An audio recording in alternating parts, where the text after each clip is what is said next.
between love and longing. It was a new beginnings in Lagos.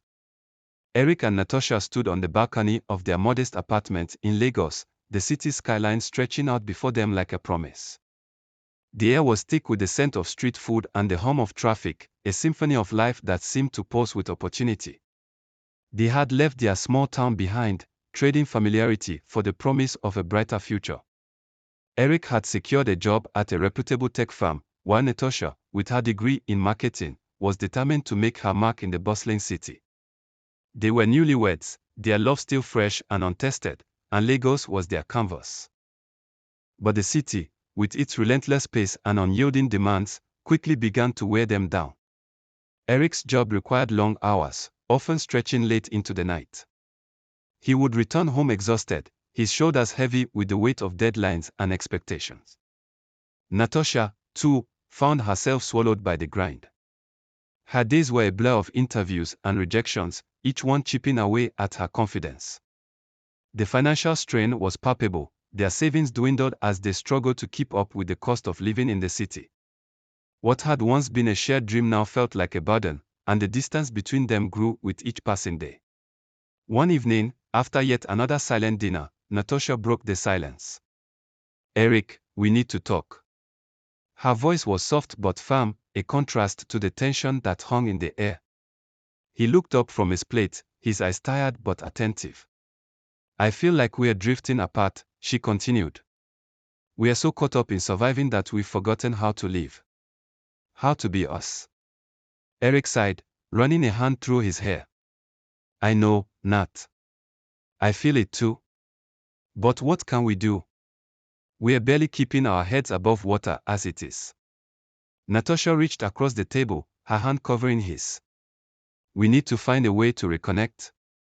Before it's too late." But before they could find their way back to each other, the past came knocking. It was a Saturday afternoon when Natasha received a message that would change everything. The name on her phone screen sent a jolt through her, Daniel. Her first love, the man she had thought she would spend her life with before circumstances tore them apart. He was in Lagos, he said, and wanted to meet.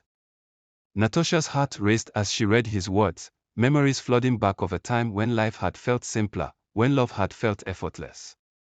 She agreed to meet him, telling herself it was just coffee, just catching up. But when she saw him, standing there with that familiar smile, she felt something stir within her, a longing she had buried deep. They talked for hours, the conversation flowing easily, as if no time had passed. Daniel had built a successful career in Lagos, and his confidence was magnetic. He spoke of his life with a passion that Natasha hadn't felt in months, and it reminded her of the dreams she had once had. When she returned home that evening, Eric was waiting, his expression unreadable. "Where were you?" he asked, his voice tinged with suspicion. Natasha hesitated, guilt gnawing at her. "I ran into an old friend," she said, avoiding his gaze. Eric's eyes narrowed, but he said nothing, the silence between them heavy with unspoken questions. As the days turned into weeks, Natasha found herself torn. Daniel's presence in her life was a reminder of what she had lost, but Eric was her husband, the man she had vowed to stand by. The tension in their marriage grew, each argument a reminder of how far they had drifted. Natasha knew she had to make a choice between the passion of the past and the promise of the future. But as she stood at the crossroads, she couldn't help but wonder if there was a way to have both. The crossroads of desire. The weeks that followed Natasha's reunion with Daniel were a whirlwind of emotions. She tried to focus on her marriage, on the man she had chosen to build a life with, but Daniel's presence was like a shadow, always lingering at the edges of her thoughts. He texted her often, his messages filled with warmth and nostalgia, and Natasha found herself drawn to him in ways she hadn't anticipated. It wasn't just the memories of their past, it was the way he made her feel alive, as if she were rediscovering a part of herself that had been buried beneath the weight of her struggles. Eric, meanwhile, was becoming increasingly distant. The stress of his job and their financial woes had taken a toll on him, and he seemed to retreat further into himself with each passing day. He tried to reach out to Natasha, to bridge the gap between them, but his efforts felt hollow, as if he were going through the motions without truly understanding what she needed. The more he pulled away, the more Natasha found herself turning to Daniel for comfort. One evening, after a particularly heated argument with Eric, Natasha found herself standing outside Daniel's apartment. She hadn't planned to go there, but the weight of her emotions had driven her to his doorstep. When he opened the door, his expression was one of surprise, but it quickly softened into concern. "Natasha, what's wrong?" he asked, pulling her into a hug. She buried her face in his chest, the tears she had been holding back finally spilling over. They talked late into the night, Daniel listening as Natasha poured out her heart. He didn't offer solutions or judgments, he simply listened, his presence a soothing balm to her frayed nerves. When she finally left, the sky was beginning to lighten, and Natasha felt a sense of clarity she hadn't felt in months. But as she walked home, the guilt began to creep in. She had crossed the line, and she knew it. Eric was awake when she returned, his expression a mix of anger and hurt. "Where were you?" he demanded, his voice trembling with emotion. Natasha hesitated, the weight of her actions pressing down on her. "I needed some space," she said, avoiding his gaze. Eric's eyes narrowed, and for a moment, she thought he might press further, but he simply turned away, the silence between them heavy with unspoken accusations. The days that followed were tense, the air in their apartment thick with unresolved tension. Natasha tried to focus on her marriage, on the man she had vowed to stand by, but the pull of her past was strong. Daniel continued to reach out, his messages a constant reminder of what she had left behind. She knew she had to make a choice, between the passion of the past and the promise of the future. But as she stood at the crossroads, she couldn't help but wonder if there was a way to have both. The tension in the apartment was palpable, a heavy cloud that seemed to follow Natasha and Eric wherever they went. They moved around each other like strangers, their conversations reduced to terse exchanges about bills and work.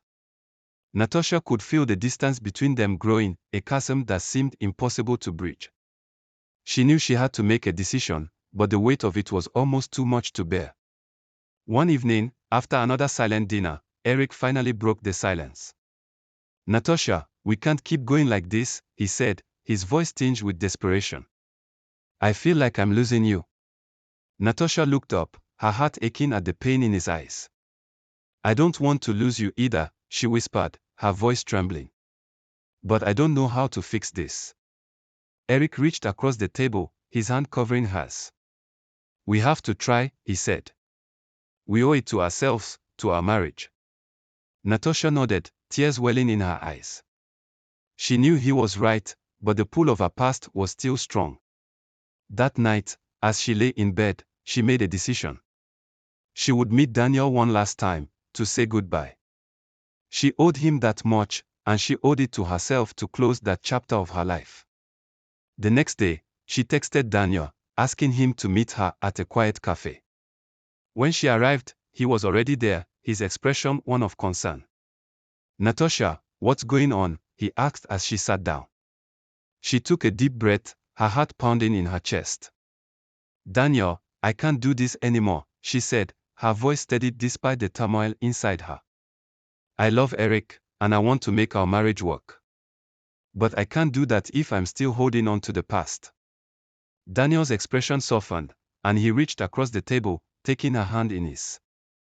"I understand," he said, his voice filled with regret.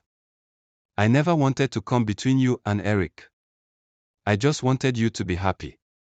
Natasha nodded, tears streaming down her face. "I know," she whispered. "And I'll always cherish what we had. But I have to let go." They sat in silence for a while, the weight of their shared history hanging in the air. When it was time to leave, Daniel pulled her into a hug, his embrace warm and familiar. "Take care of yourself, Natasha," he said, his voice filled with emotion. "You deserve to be happy."